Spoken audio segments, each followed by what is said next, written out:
Hello दोस्तों, welcome back to new video. तो दोस्तों, आज की वीडियो जो हम आईपीएच डिपार्टमेंट से रिलेटेड लेकर आए हुए हैं आप सभी लोगों के लिए। इसी के साथ काफ़ी ज़्यादा कैंडिडेट्स के कमेंट्स भी आ रहे थे, तो सोचा एक वीडियो आप लोगों के लिए स्पेशल बना दूं, क्योंकि यहाँ पर कैंडिडेट्स के डाउट फिर से पिछले साल की तरह शुरू हो चुके हैं, जब बीजेपी की तरफ से यह वैकेंसी आउट की गई थी। ठीक है, आज जो बातें होंगी वो तर्क सहित होंगी, मतलब पूरी इन्फॉर्मेशन जो दी जाएगी वो पिछले साल के मुताबिक ही दी जाएगी आपको, जब पिछली सरकार थी। ठीक है, तो सबसे पहले क्या हुआ था कि जो बीजेपी की सरकार थी उन्होंने आईपीएच की भर्ती आउट की थी। ठीक है, फिर आईपीएच की भर्ती 4500 पदों पर उन्होंने आउट की थी। सभी लोगों ने फॉर्म भी भरे, ठीक तरह से जो फॉर्म वगैरह भरे थे वो भी हुए, इंटरव्यूज़ तक हो चुके थे। फिर क्या हुआ कि आप लोगों के यहाँ पर चुनाव आ गए। चुनाव में क्या हुआ, फिर कांग्रेस सरकार आ गई। उन्होंने क्या किया कि जो भी बीजेपी के मार्च महीने के बाद जो भी फैसले लिए हुए थे उन पर रोक लगा दी। उसी में जो हमारी जल शक्ति विभाग की भर्ती भी थी,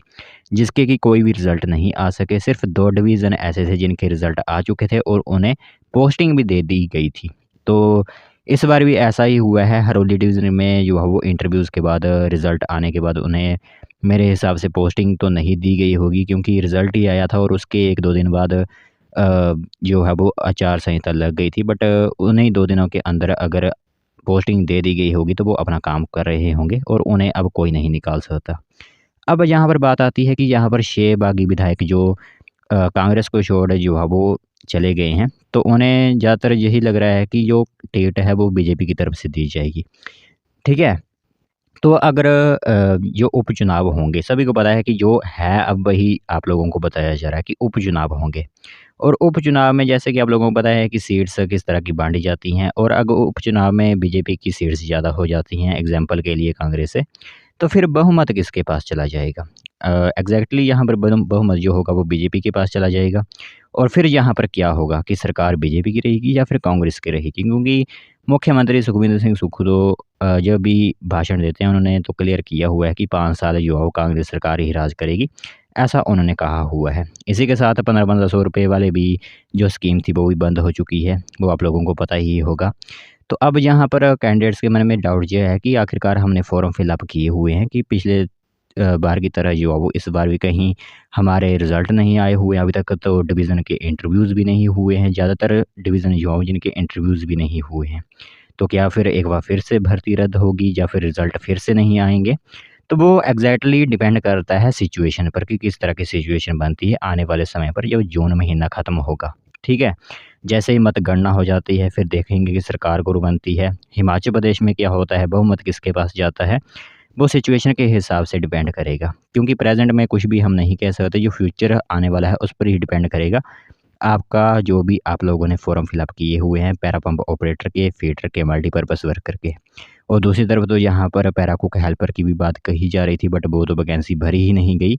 तो अब आने वाले समय पर महत्वपूर्ण यह देखना होगा कि आखिरकार हमारी जल शक्ति विभाग की भर्ती जो कैंडिडेट्स ने फिलअप की हुई है, क्या फिर से वो लटक जाएगी या फिर हो जाएगी? क्योंकि यह बीजेपी के टाइम से चली हुई थी, फिर बीच में कांग्रेस आ गई, फिर से यहाँ पर बीजेपी अगर आ जाती है तो एक हिसाब से वैकेंसी जो फिलअप की गई वो बीजेपी के टाइम ही की गई। ठीक है? तो महत्वपूर्ण रहेगी यह नोटिफ़िकेशन, यह ध्यान रखना होगा आप सभी लोगों के लिए कि जो नोटिफ़िकेशन आज आप लोगों को बताई गई है, यह आने वाले समय में महत्वपूर्ण रहेगी, क्योंकि जो चुनावी उठा-पटक है वो काफ़ी जो है वो मद्देनज़र देखने को मिलती है। क्योंकि जो उपचुनाव हो रहे हैं 6 सीटों पर, वो काफ़ी ज़्यादा डराने वाले हैं। क्योंकि इसमें आप लोगों को पता है कि 3 और जो कांग्रेस के विधायक हैं उन्होंने भी मना कर दिया था कि हम यहाँ से चुनाव नहीं लड़ेंगे। कोई मंडी से मना कर रहा है, क्योंकि सभी को पता ही है। और दूसरी तरफ तो विपक्ष यानी जयराम ठाकुर ने तो सीधा निशाना बोलते हुए कहा हुआ है कि मोदी की लहर में सभी जो है वो डर रहे हैं, क्योंकि उन्हें पता है कि हिमाचल प्रदेश में बीजेपी ही बनेगी। तो यह एक महत्वपूर्ण सिचुएशन जो है वो हिमाचल प्रदेश में बनी हुई है। ठीक है?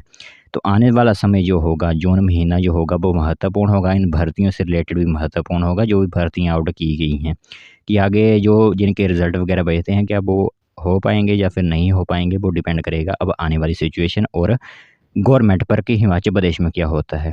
तो चलिए, फिर यही इन्फॉर्मेशन आप लोगों को हमारी तरफ से दी गई थी कि आईपीएच डिपार्टमेंट की जो भर्ती आउट की गई है उसके रिज़ल्ट किस तरह आएँगे, फ्यूचर में क्या होगा, वो डिपेंड करेगा कि गवर्नमेंट कौन होगी।